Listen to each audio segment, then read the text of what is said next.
Well, Halloween is almost here, and that means one more visit from Spooky Steve. Let's take you to the West Virginia Penitentiary and see what happened to the hundreds of people that died there. Steve went back to Marshall County to see where the bodies were buried. Between the changing leaves and the cooler temperatures, it's hard to deny the natural beauty of the autumn season. But this time of year also has a very spooky side to it as well.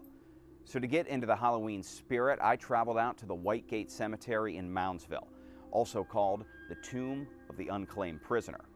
It was constructed back in 1898 and serves as the final resting place for 256 prisoners who perished within the walls of the West Virginia Penitentiary. This land was actually purchased by the city of Moundsville because the prisoners were not permitted to be buried within city limits. During the day, the Whitegate Cemetery looks almost idyllic. It's hard to believe that buried just a few feet under this picturesque fall landscape are the bodies of men so vile, no one would lay claim to their corpses. At night, though, the cemetery has a much different vibe, and it's not hard to see why officials took the supernatural into account when they built it. It was purchased because there was running water. There's a creek or a small stream that runs through here, and the thought was that the prisoners, the spirits, cannot cross water, especially running water. For this ghost hunt, I'm joined once again by Tracy Johnston and Tamara Hess of the Belmont County Spirit Seekers. Tonight, we're looking to communicate with two men in particular.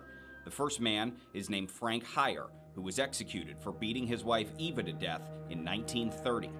When they actually went to hang him, when the door dropped open, when he fell, they actually decapitated him in front of the public.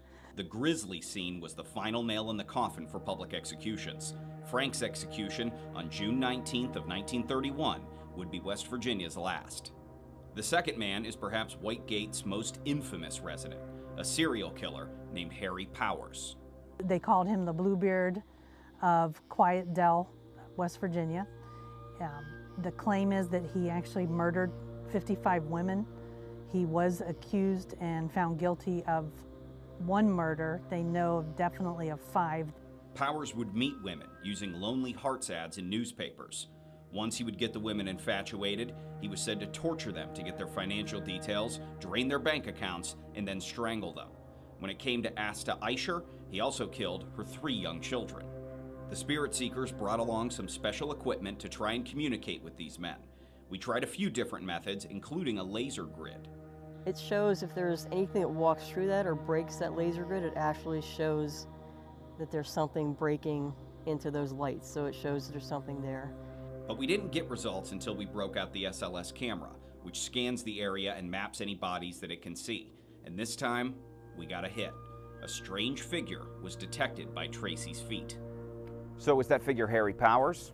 Some other ghost? A ghost in the machine? No idea. But it doesn't really matter. Sometimes it's just fun to hang out in a graveyard and get up to some spooky things. For 7 News, I'm Spooky Steve, working for you.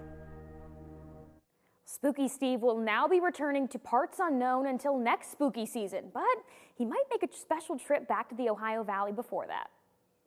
Well, it's never too